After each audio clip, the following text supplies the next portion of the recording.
ప్రభు పేరట మీ అందరికీ శుభాభివందనములు. ఈరోజు దేవుని వాగ్దానము, భయపడకుము, నేను నీకు సహాయము చేసేదనని చెప్పుచూ నీ కుడి చేతిని పట్టుకొనుచున్నాను. యెషయా గ్రంథము 41వ అధ్యాయము 13వ వచనము. ప్రియ సహోదరి సహోదరుడా, ఆత్మీయ జీవితము ఎప్పటికీ ముళ్ళబాటే గాని పూలబాట ఎంత మాత్రం కాదు.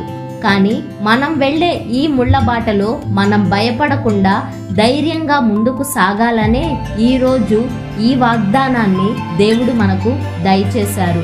దేవుడు మనకు తోడుగా ఉండగా మనం ఎప్పటికీ ఒంటరి వాళ్ళం మాత్రం కాదు. తన తండ్రి ఇంటిని విడిచిపెట్టి అబ్రహామును దేవుడు రమ్మన్నారు. అలా అబ్రహాము వచ్చినప్పుడు అబ్రహాము చేయి పట్టుకొని పరీక్షలో నిలబెట్టి దేవుడు అబ్రహాముకిచ్చిన వాగ్దానాన్ని నెరవేర్చారు.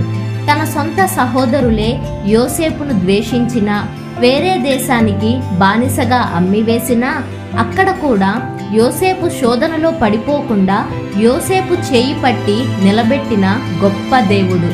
మోషే నోటి మాంద్యం గలవాడైనా మోషేకు తోడుగా ఉండి మోషే చేయి పట్టుకొని అద్భుత కార్యములు జరిగించి తన ప్రజలను బానిసత్వం నుంచి విడిపించిన మహోన్నతమైన దేవుడు.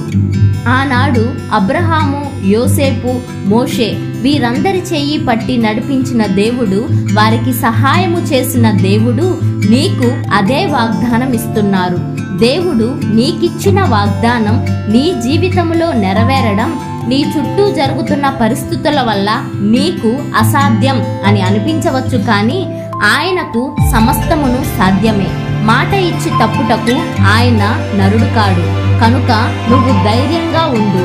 నీ చెయ్యి పట్టుకొని నీకు సహాయం చేయగలిగిన దేవుడి మీద నమ్మకం ఉంచి విశ్వాసముతో ప్రార్థిద్దాము. ప్రార్థన. పరిశుద్ధుడా, మా ప్రియ పరలోకపు తండ్రి, మీ ఘనమైన అతి శ్రేష్టమైన నామాన్ని బట్టి మీకు లెక్కలేని వందనాలు, స్తుతులు, స్తోత్రములు దేవా. మా బలహీనతలో మాకు బలంగా ఉండి మాకు సహాయము చేస్తానన్న దేవా, మీకు వేవేల వందనాలు ప్రభువా.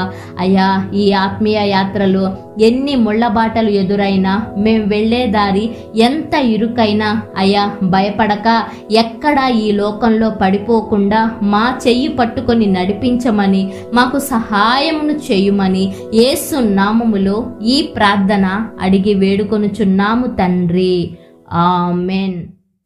మీకేమైనా ప్రార్థన అవసరతలు ఉన్నట్లయితే దయచేసి కామెంట్ చేయండి. తప్పక ప్రతి ప్రార్థన అవసరత గురించి అనుదినము ప్రార్థిస్తాము. ఈ రోజంతటిలో దేవుని యొక్క కృపాక్షేమములే మీ ముందు వెనుక మీకు తోడుగా ఉండి మిమ్మును నడిపించును గాక.